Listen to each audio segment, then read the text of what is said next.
24 घंटे हैं और उन्हीं 24 घंटों में हमें अपना कल्याण करना है। घर गृहस्थी के कार्य भी करने हैं यदि हम गृहस्थ में हैं, और यदि सदगृहस्थ हैं, केवल गृहस्थ न होकर सदगृहस्थ हैं, तब फिर हमारा भजन में भी मन लगता है और लगाना भी चाहिए, क्योंकि ये सांसारिक जो गृह परिवार, जो घर गृहस्थी के कार्य हैं, ये प्रपंच के कार्य तो केवल शरीर तक सीमित रहते हैं। हमारा भगवत लाभ, हमारा मोक्ष, आवागमन मिटाने वाले नहीं है ये कि हमारी मुक्ति हो जाए।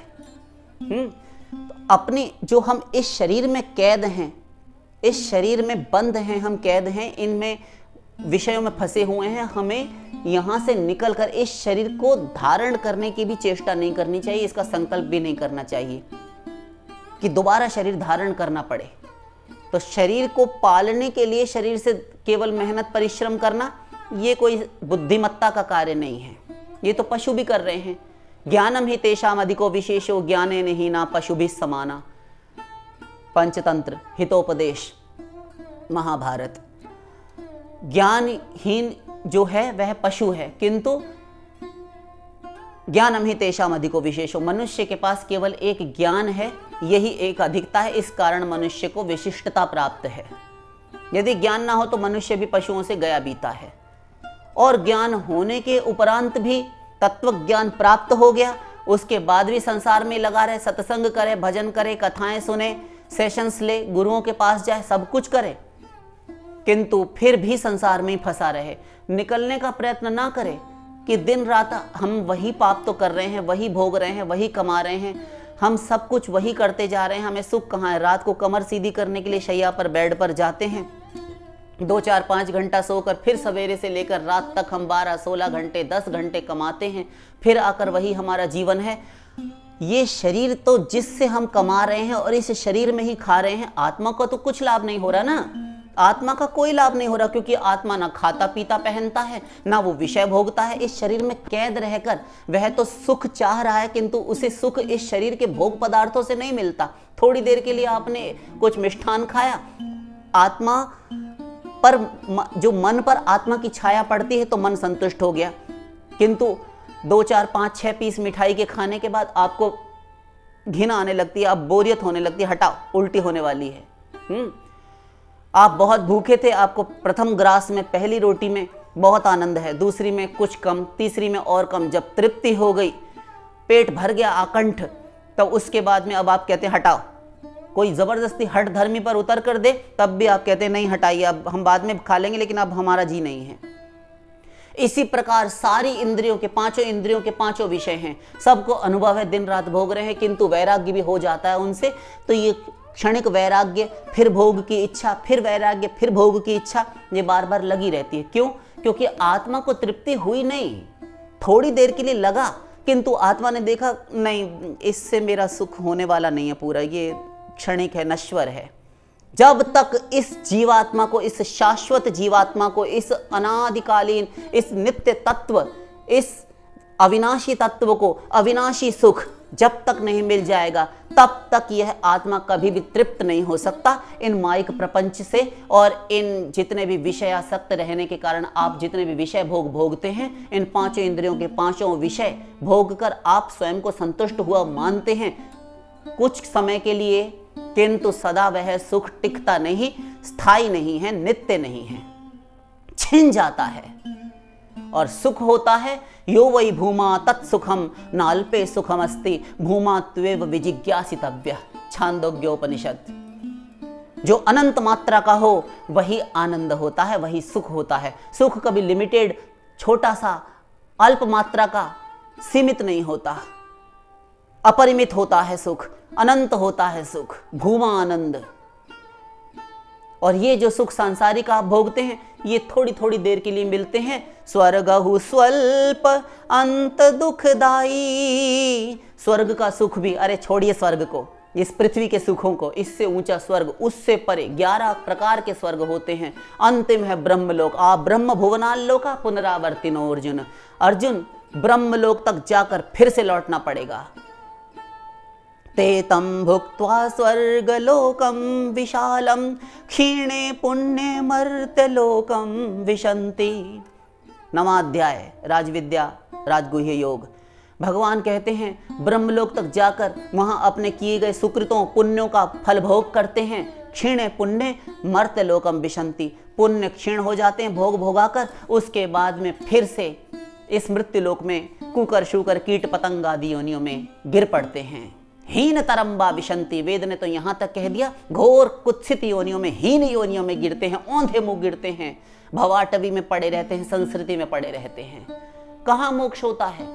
तो यह फिर से जन्म लेकर किसी जन्म में मनुष्य शरीर प्राप्त होता है, फिर से किसी जन्म में मनुष्य शरीर मिला और फिर जीरो से प्रारंभ करता है, फिर शून्य से प्रारंभ, फिर जन्मे, फिर पढ़ने लिखने के लिए गए, फिर पढ़े लिखे 20-25 साल तक, उसके बाद में जॉब ढूंढी, नौकरी करी, व्यवसाय किया, बिजनेस किया, व्यापार डाला, सब कुछ किया। उसके बाद वही 2-4-5 बच्चे जन्म पैदा किए, उसके बाद घर गृहस्थी की, फिर 2-4 बंगले कोठी बनवाई, 10-20 करोड़ बैंक में भर लिया। उसके बाद क्या? फिर मर गए। इसीलिए भेजे गए थे ये, एक दिन मरने के लिए पूरा जीवन जीते रहे, एक दिन सब कुछ खाली हाथ यहां छोड़कर रीते हाथ जाने के लिए सब कुछ जोड़ते रहे। यह है इस मनुष्य जीवन का सत्य, यह विषयासक्त प्राणियों का सत्य है। किंतु जिन्हें वास्तव में अपने कल्याण की इच्छा है, जिनमें मुमुक्षा जागी है, भगवत प्राप्ति की इच्छा जागी है कि हमें प्रभु से ही प्रेम करना है, हमें प्रभु को ही पाना, इस संसार में अब आना ही नहीं है, तब उनके लिए उपाय ये है कि वे इन 24 घंटों में चालाकी से देखें, समय निकालकर देखें कि कहां कहां मुझे कितने कितने सेकंड्स मिले हैं। हम मिनटों की बात भी नहीं कर रहे, ध्यान दीजिए, क्योंकि जो बहन है अथवा वो माता जी हैं, उनके जैसे न जाने कितने साधक अथवा साधिकाएं होंगी, मुमुक्षु जन, भगवत प्रेम रस पिपासु जीवात्माएं और भी होंगी जो इस प्रकार की जिज्ञासा रखते हैं अथवा रखती हैं, किंतु उनके सामने भी यही स्थिति है जो उन बहन जी के पास है।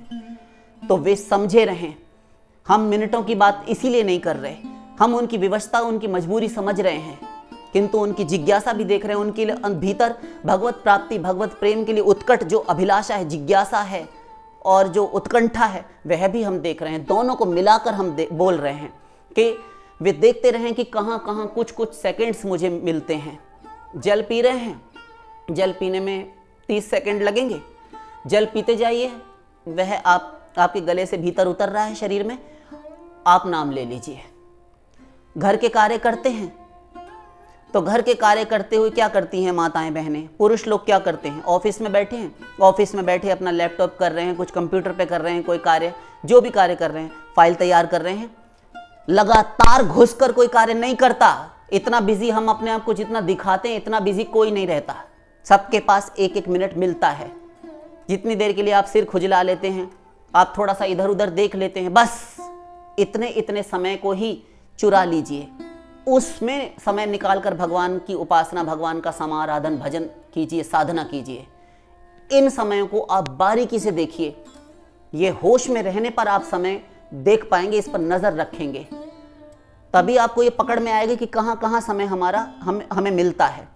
इन अवसरों पर आप चौकन्ने हो जाइए कि यहां पर मेरा ध्यान व्यर्थ में इधर उधर जा रहा है, मेरी दृष्टि इधर उधर पड़ रही है। बस आप थोड़ी देर के लिए कहीं बालकनी में खड़े हैं, अपने घर की छत पर खड़े हैं, कहीं पार्क में चले गए, कभी तो फ्री रहते होंगे, बस उस समय पर आप भगवत भजन कीजिए, भगवान का स्मरण कीजिए, नाम जप कीजिए। इस प्रकार से कीजिए। ये छोटे से में हमने आपकी समस्या का समाधान बता दिया। जब आप सोने के लिए शैया पर जाएं तो पड़ते ही बिस्तर पर, शैया पर नींद किसी को नहीं आती। थोड़ी देर के लिए बिल्कुल निश्चेष्ट होकर, सारी इंद्रियों को समाहित करके, आज्ञा चक्र में ध्यान केंद्रित करके केवल परमात्मा प्रभु का चिंतन, राधा रानी, श्यामा ठाकुरानी का, श्यामा श्याम का, प्रियालाल का चिंतन स्मरण कीजिए। जिनके इष्ट देव श्री सीतानाथ रामचंद्र जी हैं, वे उनका, भगवान लक्ष्मी नारायण की उपासना करते हैं, वे उनके अपने अपने इष्ट आराध्य का स्मरण कीजिए और लेट कर चिंतन कीजिए। उन्हीं का नाम जप करते हुए, उन्हीं की सेवा करते हुए कि मैं प्रभु के चरणों में बैठी हूँ अथवा बैठा हूँ, उनके चरण में संवाहन कर रहा हूँ, चरण दबा रहा हूँ, इस प्रकार उन्हीं के चरणों में उनकी सेवा करते हुए सो जाइए।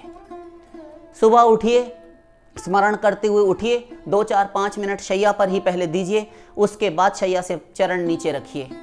स्नान इत्यादि करते में आप साबुन लगा रहे हैं, कैसे नहाते हैं, सब एक ही प्रकार से नहाते हैं। ब्रश कर रहे हैं, मंजन कर रहे हैं, जो भी कुछ कर रहे हैं, कुल्ला गंडूश इत्यादि कर रहे हैं, ये कर रहे हैं। सर आप अपना धो रहे हैं, आप नहा रहे हैं, स्नान कर रहे हैं, ये सारे कृत्य करते हुए भगवान को जोड़े रखिए। ये समय शरीर को आप हाथों से ही तो धो रहे हैं ना, नहला रहे हैं, किंतु मन से भक्ति होती है। उस समय को आप ले लीजिए सेवा उपासना में, साधना में। हम प्रत्येक कार्य में अपनी साधना सामग्री ढूंढ सकते हैं। हम प्रत्येक समय को अपनी साधना का काल बना सकते हैं। यदि हम बुद्धि का थोड़ा बुद्धि चातुरी अपनी इसका प्रयोग करें, उपयोग करें, तो हम सही सावधान होकर स्वयं पहले भजन में लगे, तब शरीर इंद्रिय भजन में लगेंगे। हम लगे ना, हम का अर्थ हमारा आत्मा से है। हम पहले भीतर से जागे। गौतम बुद्ध ने कहा था ना, अपो दीपो भव, तू पहले स्वयं का दीपक बन, स्वयं को पहले प्रकाश दिखा, उसके बाद में बाहरी गुरु तो तुझे बाद में देगा, क्योंकि बाहरी गुरु 1 करोड़ कल्प तक चिल्लाता रहे, किंतु यदि तुम नहीं लगना चाहते तो कभी भी तुम नहीं प्राप्त कर सकते। तुम्हें पहले समर्पण करना पड़ेगा, तुम्हें समर्पित होना पड़ेगा। श्रद्धा रूपी जिसमें बाती नहीं, विश्वास रूपी जिसमें तेल घी नहीं, ऐसा दीपक किसी कार्य का नहीं, कभी प्रकाशित नहीं हो सकता। ऐसे ही पहले तुम स्वयं से जागो, श्रद्धा लाओ भीतर। श्रद्धस्वतात श्रद्धस्व वेद कहता है, इसलिए श्रद्धा पहले करो। जिसको श्रद्धा नहीं तो फिर वह अज्ञश्च श्रद्धानश्च संशयात्मा विनश्यति। जो अज्ञानी है और अश्रद्धालु है, जिसको सदा डाउट रहता है, सदा संदेह रहता है गुरु पर, शास्त्र पर, गुरु वाक्यों पर, अपनी साधना भजन पर, सिद्धांत पर, उसका सर्वनाश हो जाता है, वह शीघ्र ही विनाश को प्राप्त होता है। गीता भगवान कह रहे हैं। इसलिए श्रद्धा करना सीखो, श्रद्धा करना सीखो। तुम्हें ये सीखना पड़ेगा। यदि श्रद्धा नहीं है, कोई कार्य नहीं बनेगा तुम्हारा। तो इस प्रकार चलिए, बीच बीच में समय निकालिए। किस किस अवसर पर आप कुछ कुछ सेकंड पाते हैं, खाली अपने आप को फ्री पाते हैं, बस उसी समय को सदुपयोग कर लीजिए। 5 बार राधे नाम ले लीजिए, महामंत्र जप लीजिए, जल पी रहे हैं 1-2 बार नाम ले लीजिए। आप भोजन कर रहे हैं, उस समय 10-5 मिनट तो देते ही होंगे भोजन में, तो उस समय पर आप नाम जप करते रहिए। फालतू टॉक मत कीजिए, किसी से बात मत कीजिए, व्यर्थ की लल्लो चप्पो करने की कोई आवश्यकता, क्या मतलब है, क्या मतलब है। दुनियादारी की बातें करने से, ये लोक वार्ता, ग्राम्य वार्ता, प्रपंच की बातें करने से कोई फायदा नहीं है। ये असती हैं, ये व्यभिचारिणी हैं बातें, ये अंतःकरण दूषित करती हैं। लौकिक पत्र पत्रिकाओं को मत पढ़िए, समाचार मत देखिए, व्यर्थ की मैगजीन्स वगैरह मत पढ़िए। ये TV, phone, social media, Instagram, ये जो सब आप लगे रहते हैं, इनको थोड़ा कम कीजिए। 10-15 साल पहले पीछे चले जाइए, अभी आप 10 साल पहले पीछे चले जाइए। इतना ज़्यादा क्रेज़ नहीं था, इतना पागलपन नहीं था हमारे समाज में जितना पागलपन अब है। ये रोग बन चुका है, पागलपन भी नहीं रहा, अब तो ये भयंकर व्याधि के रूप में प्रकट हो गया है कि हर कोई पागल हो चुका, पूरी तरह से हो चुका है, थोड़ा बहुत भी नहीं। इस फोन ने सर्वनाश कर डाला, सर्वनाश कर डाला। तीर्थों में, मंदिरों में, सब जगह फोन लिए रहते हैं। शौचालय में भी फोन लेकर जाते हैं, ऐसे ऐसे लोग भी हमने देखे हैं। बाथरूम में फोन संग है उनके लगा रहता है। ये सर्वनाश का मूल है। विदेशों में तो वाटरप्रूफ फोन है कि वो नहा रहे हैं, फोन चला रहे हैं। तो इस प्रकार समय निकालिए अपने आप को। पहले 1-2 दिन जहां इतना समय निकाला आपने, व्यर्थ संसार में दिया, तो आप 1 आध दिन पहले भजन मत कीजिए। पहले 2 दिन अपने आप को रीड कीजिए कि कहां कहां मेरा समय व्यर्थ जाता है और कहां कहां मुझे समय मिलता है जहां हम व्यर्थ करते हैं, व्यर्थ करती हूं, अथवा बेकार गंवाता हूं, बेकार गंवाती हूं। बस वही समय अपना चुन लीजिए। तो इस प्रकार कुल जमा टोटल मिलाकर आपको 1 घंटा तो अवश्य भजन के लिए मिल जाएगा। उस समय को चुराते चुराते टोटल आप जोड़ेंगे तो, और बीच में जो जल आदि पीने के समय हमने बताया, इतने समय को तो आप सदुपयोग में ला ही सकते हैं। शेष 1 घंटा तो अवश्य निकालिए, नहीं तो आधा घंटा अवश्य निकालिए। एक स्थिर आसन पर बैठकर लगातार एक साथ भजन, एक आसन से बैठकर भजन करने के लिए। भजन में हम किसी पाठ इत्यादि के लिए नहीं बोल रहे, सावधान रहें। हमारे सत्संगी जो हैं वे सावधान रहें। कोई पाठ हम किसी पूजा के लिए नहीं कह रहे कि वे कोई ग्रंथ खोलकर बैठ जाएं, नहीं, मन लगाने पर बल दे रहे हैं। बैठकर नाम जप कीजिए, कीर्तन कीजिए, भजन कीजिए, किंतु स्मरण रखिए। बैठकर भगवान का चिंतन कीजिए।